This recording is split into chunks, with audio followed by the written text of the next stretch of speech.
አሰላሙ አለይኩም ረህመቱላሂ ወበረካቱ።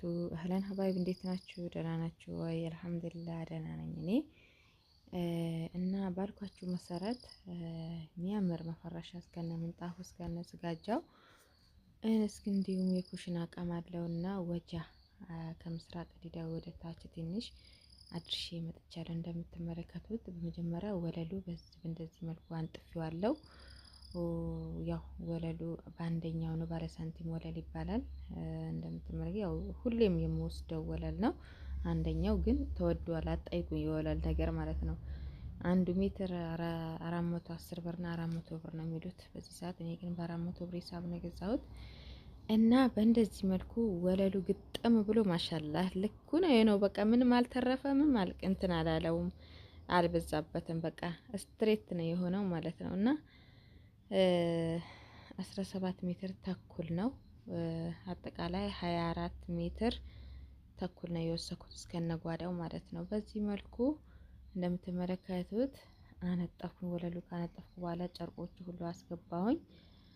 ስጋጃው ደግሞ 3 በ4 ነው እንደተለመደው። አንደኛው ስጋጃ ነው 4500 ብር ነው በአሁን ሰዓት ማለት ነው። ያኔ እኔ በገዛውበት ሰዓት ማለት አሁን ይጨምር አላውቅም ወላሂ። ቀን በቀን ሁሉ ነገር እየጨመረ ነው የሚሄደው። ከዛ በኋላ እንግዲህ ትራሶችን ማስገብቼ በእንደዚህ መልኩ እስከነ ምንጣፉ ማሻላ ተባረከላ። እንዴት አያችሁት? አያምርም? እና በእንደዚህ መልኩ 6 ፍራሽ 18 ትራስ ናቸው። ቤቢና ደካያ ምናምን የላቸውም። እና በዚህ መልኩ አንጥፌዋለሁ።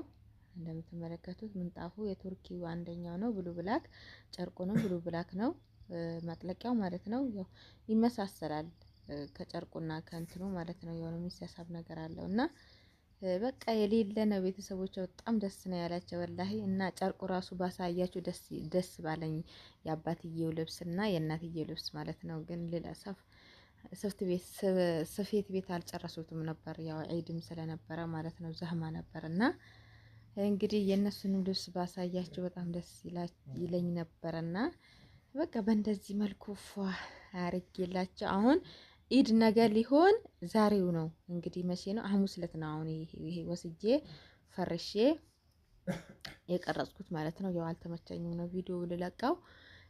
ስለዛ በእንደዚህ መልኩ እዚህ ጋር ረከቦት እስከነ ሲኒው አለ፣ የሻይ ቡሾች አሉ፣ ፊርሙዝ አለ። ልክ ቪዲዮ ላይ በባለፈው የለቀኩት ቪዲዮ ልክ እንዳያችሁት ማለት ነው። እዚህ ጋር ደርዘን ሳህን፣ የምግብ የቁርጥ ሳህን አለ። ሌላ ደግሞ አሉ ሌላ እቃዎች ማለት ነው። እና ሱፍራው አታምረው? ሱፍራው ባለ 2500 ብር ነው። በጣም ሰፊ ሱፍራ ነው። በካሜራ ስታዩት ትንሽ ጠበብ ያለ ይመስላችኋል እንጂ በጣም ሰፊ ነው። 2 በ2 ነው። ጎኑም ቁመቱም 2 ሜትር ነው የምግቡ ማለት ነው።